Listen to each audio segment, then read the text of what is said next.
Lanskap politik negara tenang seketika selepas Kerajaan Perikatan Nasional menandatangani MOU atau Memorandum Persefahaman bersama dengan Pakatan Harapan. Tapi kusangka panas hingga ke petang, rupanya hujan di tengah hari. Kurang sebulan ia ditandatangani, Kerajaan Negeri Melaka yang diketuai PN bergolak. 4 adun umum tarik sokongan kepada kerajaan yang membawa kepada pembubaran Dewan Undangan Negeri ketika negara masih lagi belum keluar daripada pandemik, dan sekaligus sekali lagi meletakkan negeri Melaka berada dalam ketidaktentuan politik.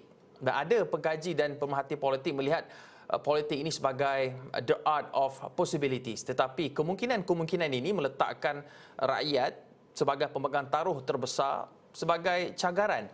Dan untuk kita membincangkan perkara ini lebih lanjut, saya nak bersama dengan pengasas bersama Undi 18, Tarma Pillai. Tarma, kita lihat dalam konteks masa ni, kalau kita nak libatkan orang lebih ramai orang muda ambil bahagian dalam pembentukan negara atau dalam politik, kita laksana undi 18. Tidak lama lagi, walaupun banyak batu penghalangnya, tetapi apakah mungkin recall election ataupun pilihan raya semula seperti yang pernah dicadangkan oleh ahli Parlimen Pengerang dan juga bekas Timbalan Speaker Dewan Rakyat, adakah ia satu bentuk polisi atau perundangan yang mampu untuk halang lompat parti atau menukar sokongan kalangan adun ini di tengah-tengah penggal? Okey, pertama sekali terima kasih atas jemputan. Bagi saya memang kita perlu pertimbangkanlah pelbagai solusi atau pelbagai sudut untuk menangani masalah ini, kan, kerana ini adalah isu di mana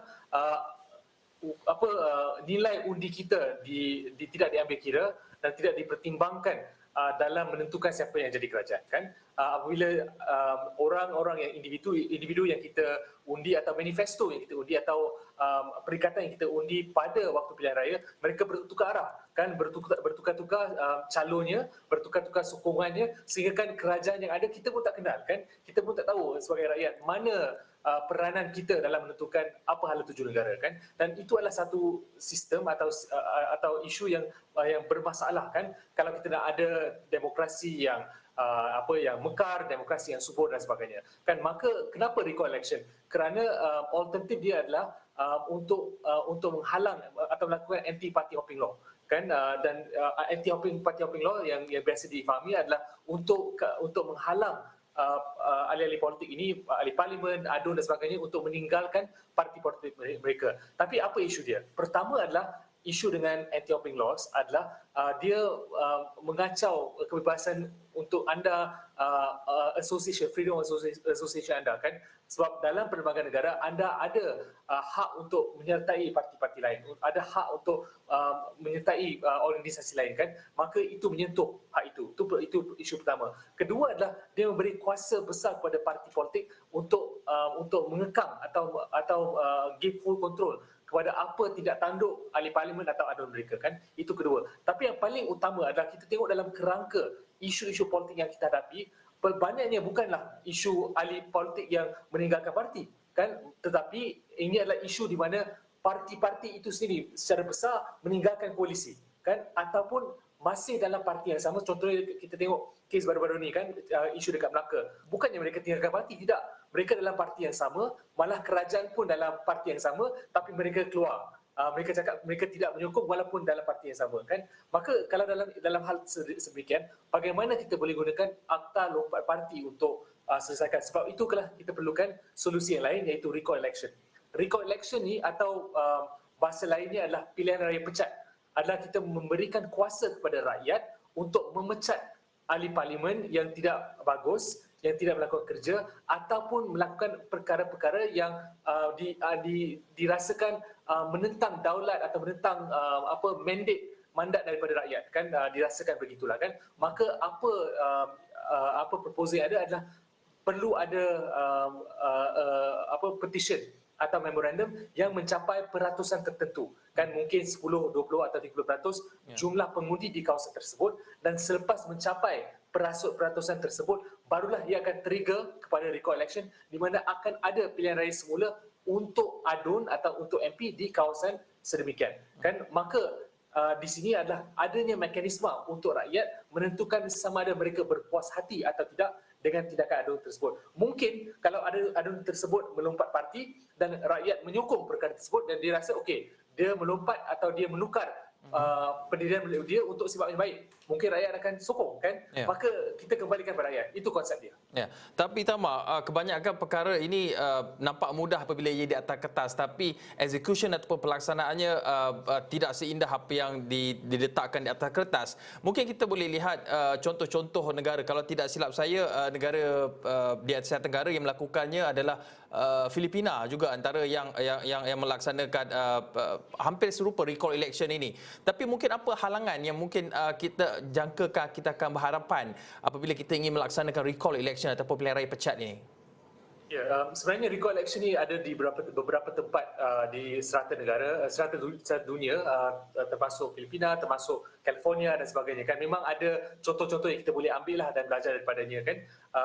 Tapi apa kekangan yang kita hadapi adalah pertama adalah perlembagaan kita pertamanya adalah di mana kalau katakan adanya recall election dan seseorang ADUN atau MP kena letak jawatan sebelum beliau boleh bertanding semula dalam recall election ini kan, maka dalam situasi tersebut ada percanggahan dengan pidana perlembagaan sedia ada, di mana kalau anda adalah seorang ADUN atau MP yang meletakkan jawatan sebelum tamatnya tempoh, anda tidak boleh bertanding semula untuk tempoh masa dalam 5 tahun macam tu kan. Maka itu adalah kekangan yang ada. Maka kita memang perlu adakan pindahan perlembagaan sekali lagi untuk memastikan bahawa beberapa perkara yang bercanggah diperbaikan semula atau dikeluarkan supaya kita boleh laksanakan prosedur seperti ini untuk mengembalikan kuasa mengundi atau kuasa menentukan hala tuju negara dan menentukan kepimpinan mereka kepada rakyat.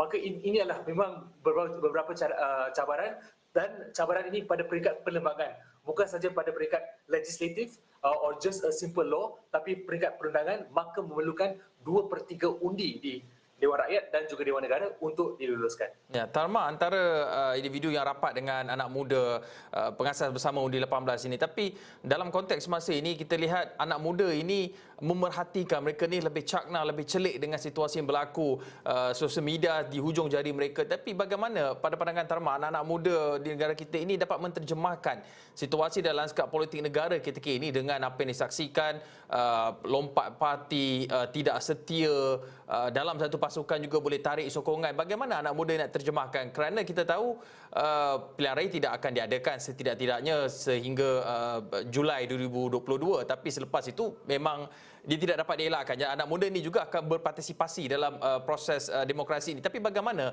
perkara ini diterjemahkan oleh anak muda melihat apa yang berlaku dalam lanskap politik sejak setahun dua kebelakangan ini?